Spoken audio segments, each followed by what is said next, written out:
પડોશી રાજ્યમાં બર્ડ ફ્લૂના રોગચાળાને પગલે ગુજરાત સરકાર સતર્ક થઈ ગઈ છે। તમામ જિલ્લાના પશુપાલન અધિકારીઓને આ અંગે સૂચના આપી દેવાઈ છે। શંકાસ્પદ જણાય તે વિસ્તારમાં તાત્કાલિક કાર્યવાહી કરવાના આદેશો આપી દેવાયા છે। બર્ડ ફ્લૂ માટે વર્ષ 2015ની ગાઈડલાઈનને અનુસરીને કાર્યવાહી કરવાનો આદેશ છે। શંકાસ્પદ વિસ્તારની આસપાસના 10 કિલોમીટરના વિસ્તારમાં પણ ચેકિંગ કરવામાં આવશે।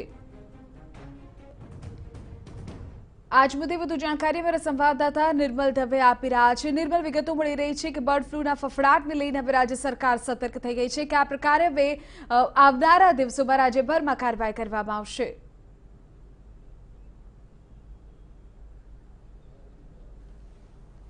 ગુજરાતમાં વર્ષ 2016ના અંતમાં અને વર્ષ 2017ની શરૂઆતમાં બર્ડ ફ્લૂએ દેખા દીધી હતી, જે તે સમયે પક્ષીઓને કનિંગની કાર્યવાહી કરવામાં આવી હતી।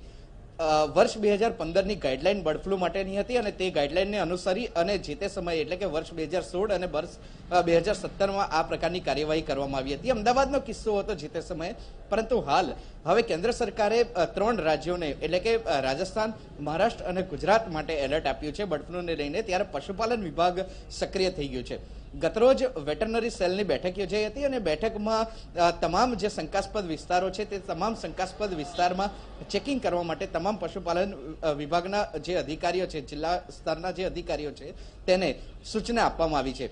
ખાસ કરીને શંકાસ્પદ વિસ્તાર જણાય તે વિસ્તારમાં તો ચેકિંગ સતત સક્રિય રાખવાનું છે, પરંતુ ગાઈડલાઈન અન્વયે જોઈએ તો જે તે શંકાસ્પદ વિસ્તારની આસપાસનો આવેલો 10 કિલોમીટર જેટલો વિસ્તાર છે ત્યાં ચેકિંગ કરવાનું ખાસ સૂચના આપવામાં આવી છે।